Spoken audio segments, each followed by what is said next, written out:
Hello students, welcome to our channel Shweta study point. Student, आज का हमारा टॉपिक है संस्था। आज के हमारे इस वीडियो में हम संस्था के विषय में जानेंगे। तो आइए जानते हैं संस्था के विषय में। मैकाइवर एवं पेज के अनुसार संस्था सामूहिक क्रिया की विशिष्टता बताने वाली कार्य प्रणाली का सुव्यवस्थित रूप या अवस्था होती है।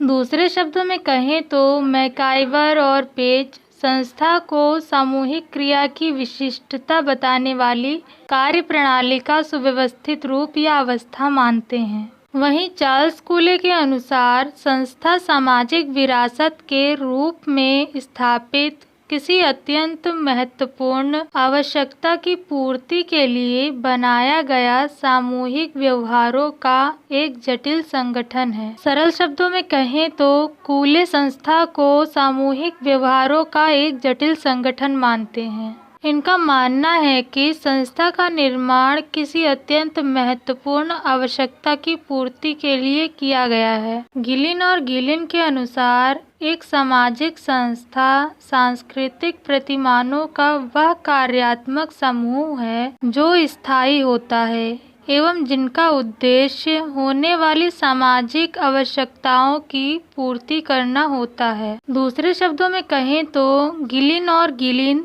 संस्था को सांस्कृतिक प्रतिमानों का कार्यात्मक समूह मानते हैं। इनका यह मानना है कि संस्था स्थायी होती है और इसका उद्देश्य सामाजिक आवश्यकताओं की पूर्ति करना होता है।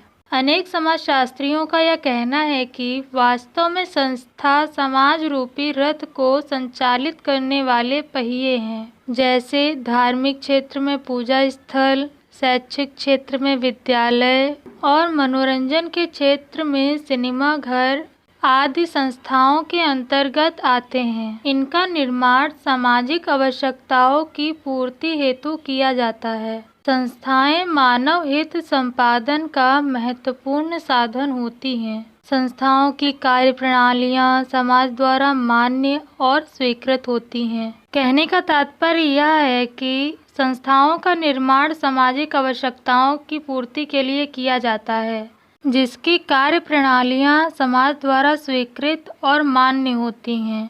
अतः इस प्रकार हम कह सकते हैं कि समाज द्वारा स्वीकृत नियमों, कार्यविधियों और साधनों की व्यवस्था का नाम संस्था है। आइए अब जानते हैं संस्था की विशेषताओं या तत्वों के विषय में। निश्चित उद्देश्य संस्था की प्रमुख विशेषता है। कहने का तात्पर्य यह है कि संस्था का एक निश्चित और विशिष्ट उद्देश्य होता है। किसी भी निश्चित उद्देश्य के अभाव में संस्था की कल्पना नहीं की जा सकती। दूसरे शब्दों में कहें तो हर संस्था का एक निश्चित और विशिष्ट उद्देश्य होता है। निश्चित उद्देश्य के बिना संस्था का निर्माण नहीं हो सकता। यदि किसी संस्था का निश्चित उद्देश्य ना हो तो वह संस्था धीरे धीरे नष्ट हो जाती है। संस्था की दूसरी विशेषता यह है कि संस्था की एक निश्चित संरचना होती है। एक ही संस्था विभिन्न समाजों में पृथक संरचना प्राप्त कर सकती है। जैसे विवाह नामक संस्था प्रत्येक समाज में पाई जाती है, परंतु प्रत्येक समाज में उसका स्वरूप भिन्न रहता है। संस्था की तीसरी विशेषता स्वीकृत कार्य प्रणाली है। स्टूडेंट्स, प्रत्येक संस्था में नियम एवं स्वीकृत कार्य प्रणाली होती है। नियम एवं कार्य प्रणाली समाज द्वारा स्वीकृत और मान्यता प्राप्त होते हैं। संस्था की चौथी विशेषता यह है कि संस्था में नियमों की व्यवस्था और सुव्यवस्थित कार्यप्रणाली होती है। यह दोनों संस्था के सदस्यों के व्यवहारों को नियंत्रित रखते हैं। अतः नियंत्रित व्यवहार भी संस्था की प्रमुख विशेषता है। संस्था की पांचवी विशेषता इसकी अमूर्त प्रकृति है। क्योंकि संस्था नियमों एवं कार्यप्रणाली की एक व्यवस्था है जिसे मूर्त रूप में देखना संभव नहीं है, अतः संस्था भी अमूर्त होती है। दूसरे शब्दों में कहें तो संस्था नियमों एवं कार्य प्रणाली की एक व्यवस्था है।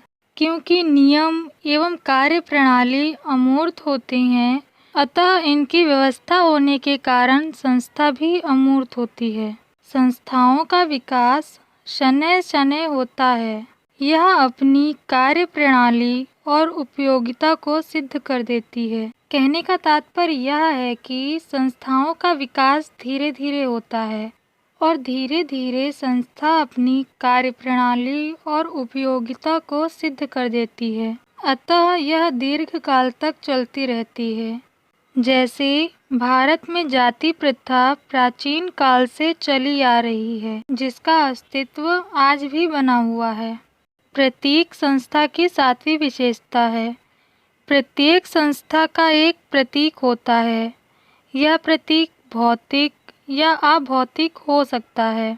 कहने का तात्पर्य यह है कि हर एक संस्था का एक प्रतीक होता है।